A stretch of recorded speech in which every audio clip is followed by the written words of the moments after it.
No.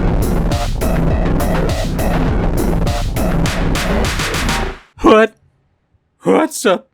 What's up, Goth Gamer Nation and Goth Hunters? And welcome to Darkened Streams, wherein I review every one of the 327 episodes of Supernatural, or however many they allow before shutting me down. Whereupon I will move on to a new show that may shut me down as well. What did we learn in the last episode? The path of a hunter is uncertain. Sometimes you luck out and you find a vengeful spirit or a vampire, but sometimes it's just a boring serial murderer, and though defeating them won't produce the same rush, it's something to do. Also, if your partner goes missing, the police are far more likely to assist you if you lie. But if they figure you out, you'd better hope they have a dead brother of their own to maintain some kind of empathy. Season 1, Episode 16, entitled Shadow, was written by series creator Papa Soup's Eric Kripke, who last wrote Episode 9, Home, which, like this one, was a lore episode. It was also written by Kim Manners, whose strong connection to X-Files always fills me with what I suppose could be categorized as elation. It's a strong lineup, and you know we're gonna need it for a late game lore episode. You got 6 episodes left to wrap this up, and we haven't even met Dad. Oh,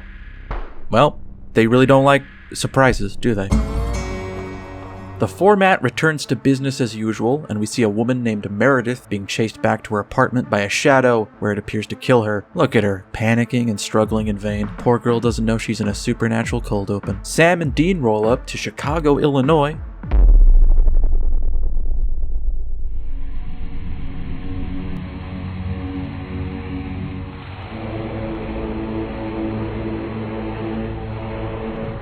Oh, right next to the Timmy's, eh? To investigate her murder, as well as another that fits the same description. Once again clad in some kind of elaborate disguise. Last time it was state police, before that it was priests. This time they really thought out of the box and are dressed as alarm system repairmen, which I guess might be a thing. Seeing some kind of opportunity in the fact that the victims' alarm systems were not triggered before their deaths. Later on, they don't bother with these fun disguises and opt to just wear a suit and claim to be from whichever department sounds the most relevant. I feel like this exchange between the two of them is the first step in lampshading the loss of them. I'm just saying these outfits cost hard-earned money, okay?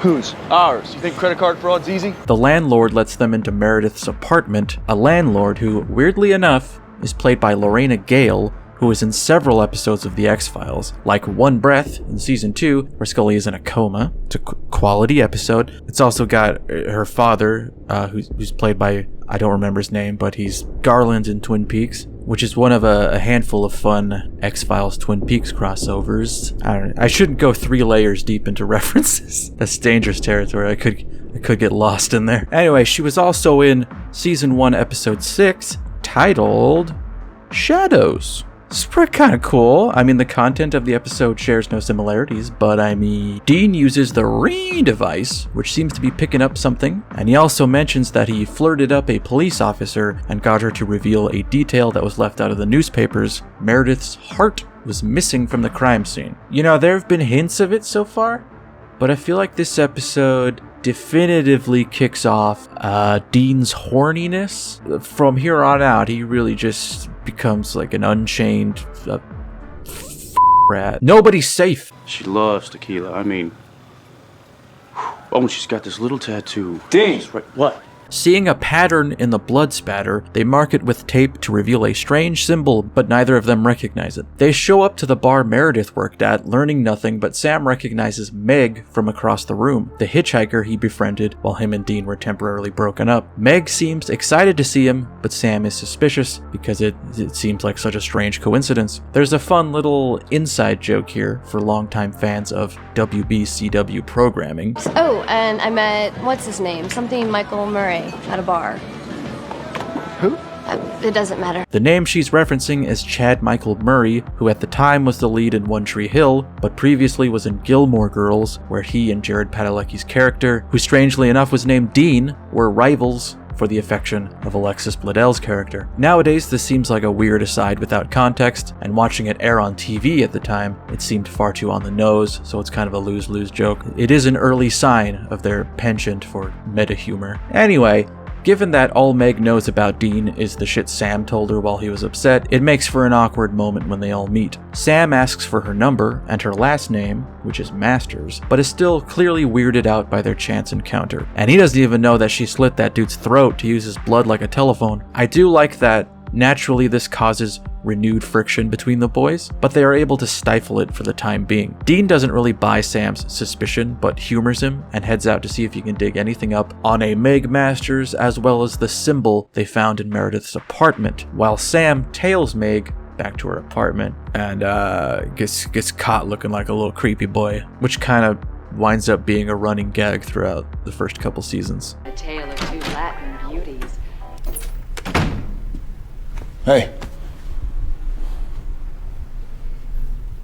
What? The symbol turns out to be Zoroastrian and represents a Deva, though there is real-life lore that says differently. In the show, it's some kind of lesser demon that can be summoned and controlled. Name the last book you read. I called Dad's friend Caleb. He told me, all right? Caleb! Holy shit, it's been a while since we've made progress on the Caleb arc. I'm so pumped to finally meet this guy. Immediately fucked up my throat by yelling Caleb. You know what? It's all worth it. When meet Caleb. Sam follows Meg out of her apartment into some kind of abandoned factory where he watches her use her little demon goblet and talk to someone she's waiting for, also saying that the brothers are here. When she leaves, Sam gets a look at her fucked up altar that includes the Deva sigil painted in blood. The boys meet up to swap what they've learned, and while Sam was on his tailing mission, Dean realized that both Meredith and the other victim were from their hometown of Lawrence, Kansas. I noticed this last episode, but it happened again in this one and I felt it worth pointing out. So because this is uploaded to YouTube, they probably fucked up the quality of it, but since watching Supernatural in crisp 1080p, you can really notice how shitty and low resolution a lot of their paper props are. It's something that didn't come across when I originally watched this on a CRT with a pair of rabbit ears, but yowza. Fuck, Caleb's getting me again. They're clearly taking very small images, blowing them up, and pretending like this is an actual document of some kind. But you know what? I forgive you. Nobody could foresee the future availability of high-definition video. Feeling like they have enough evidence that suggests the demon, the one that started it all, is at work here, they take stock of their weapons and prepare for a fight. They even call their father and leave him a voicemail with the address. I think this scene might be the highlight of this episode. It's the first moment that takes a break, like the pacing slows for once and the boys have an intense conversation about what happens after they find their mother's killer. J Squared, we're really knocking it out of the park here, as Sam explains that he wants to live his own life as soon as they're done, and Dean is visibly heartbroken that his family won't be together again. Things will never be the way they were before.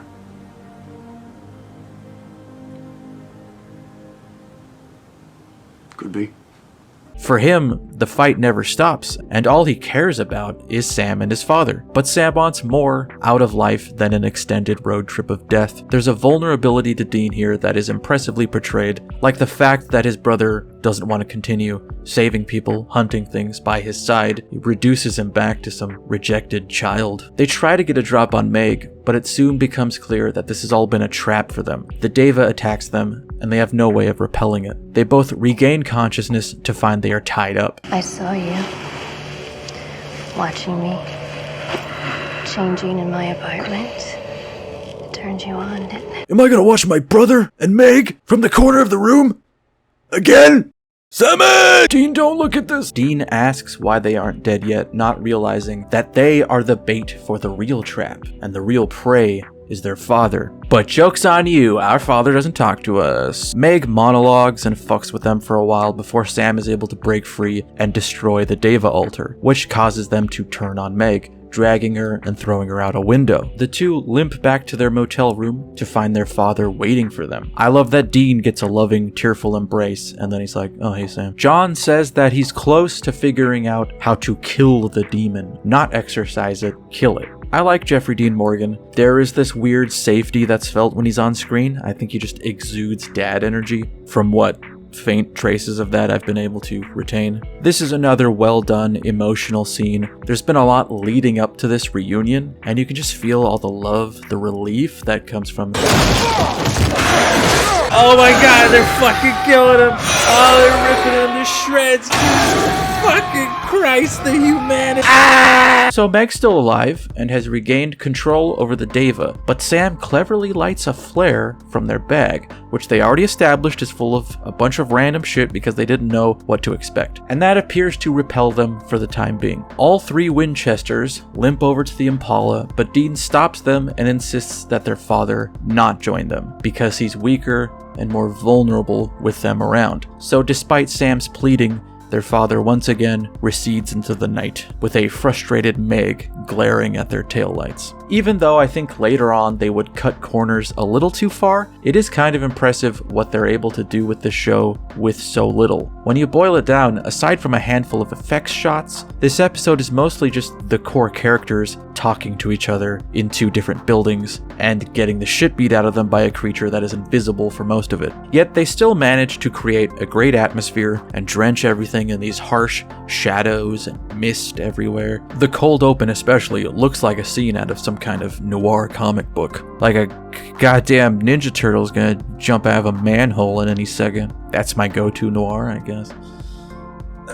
There are some strong performances, some good chemistry between the boys, and some cathartic moments littered throughout this episode, but I still wouldn't say it's a favorite. It's paced a little weird, and the creature they were initially hunting winds up being completely irrelevant and just forgotten by the end of it. Deva never returned, despite them appearing to be quite a useful asset, and Meg seems to be controlling them with a Zoroastrian necklace and not the altar that Sam smashed. So why get rid of that idea, and what actually happened when Sam smashed that altar? The changes probably came because demon lore eventually gets a little more fleshed out and doesn't really allow for mini demons, but hopefully the next episode returns us to a good old-fashioned hunt and we can forget for a moment that there's a plot stringing all this shit together.